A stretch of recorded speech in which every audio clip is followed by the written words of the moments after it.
और यूक्रेन की राजधानी कीव के पास रूसी आर्मी का विशाल काफिला। यूक्रेन ने रूसी सैन्य काफिले पर किया ड्रोन अटैक। यूक्रेन के खिलाफ जंग में रूस को कितना हुआ नुकसान और रशियन फ्लाइट्स में रूस के खिलाफ क्या हुई अनाउंसमेंट, जानने के लिए देखते हैं टॉप 9 वॉर जोन।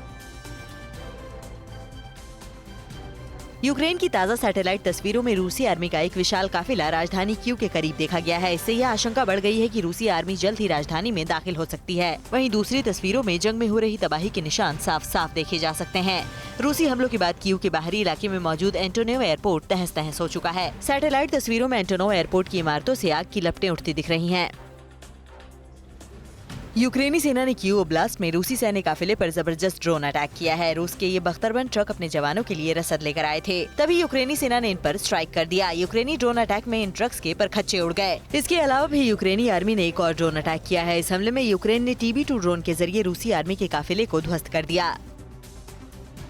मारियोपोल में रूसी आर्मी की तबाही का अंदाजा इन दर्दनाक तस्वीरों से लगाया जा सकता है। यहाँ रूसी हमलों में मारे गए लोगों के शवों को गिनना मुश्किल हो गया है। क्षत विक्षत लाशों को पहचानना मुश्किल हो गया है। हजारों परिवार तबाह हो चुके हैं। शवों को दफनाने वाला कोई नहीं बचा है। शवों को दफनाने के लिए कब्रों की कमी होने लगी है, इसलिए बड़े बड़े गड्ढे खोदकर इन शवों को एक साथ दफनाया जा रहा है।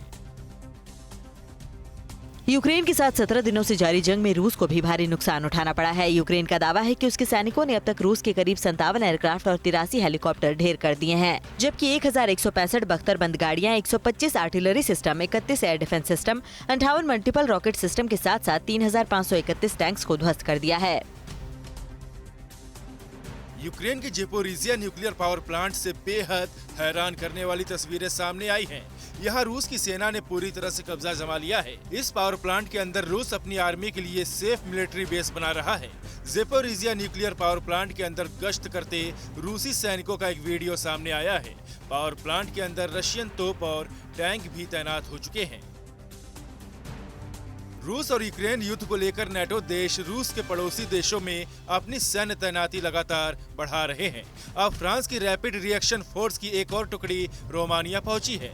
फ्रांस की ये फोर्स जल्द ही नेटो की सैन्य ड्रिल में हिस्सा लेगी। वहीं अमेरिकी राष्ट्रपति जो बाइडेन ने नेटो देशों में 12,000 और अमेरिकी सैनिकों की तैनाती का आदेश दिया है।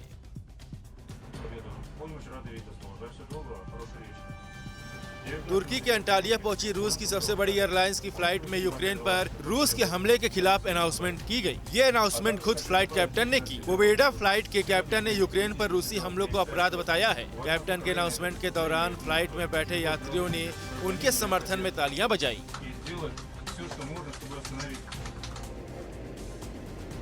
रूसी आर्मी ने यूक्रेन के खेरसोन इलाके में भारी मात्रा में हथियारों और गोला बारूद के बक्से बरामद किए हैं, जिसमें कई तरह के man portable anti aircraft missile system यानी मैन पैड्स भी शामिल हैं। रूसी रक्षा मंत्रालय ने इसका वीडियो जारी किया है और दावा किया है कि रूसी हमलों से घबराए यूक्रेनी सैनिक इन हथियारों को छोड़कर यहां से भाग गए।